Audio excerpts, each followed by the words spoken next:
চোরের শাস্তি যেরকম হওয়া উচিত ওরকম গলায় জুতার মালা দিয়ে ঘুরানো উচিত পুরা টিএসসিতে।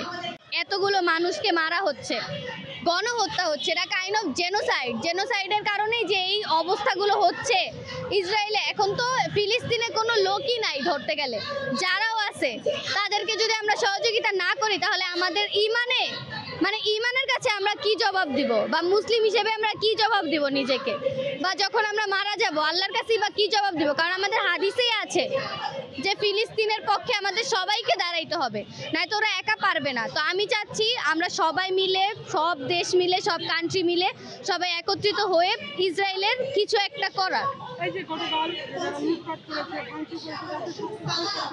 হ্যাঁ, তাদের শাস্তি দাবি করছি। আমি সরকারের কাছে বলছি বা আমাদের প্রধান উপদেষ্টার কাছে বলছি, যারা এই কাজগুলো করছে তাদেরকে ধরে দৃষ্টান্তমূলক শাস্তিটা দেখ। এটা পাবলিকের সামনেই দেওয়া উচিত ওদেরকে। চোরের শাস্তি যেরকম হওয়া উচিত ওরকম গলায় জুতার মালা দিয়ে ঘুরানো উচিত পুরা টিএসসিতে।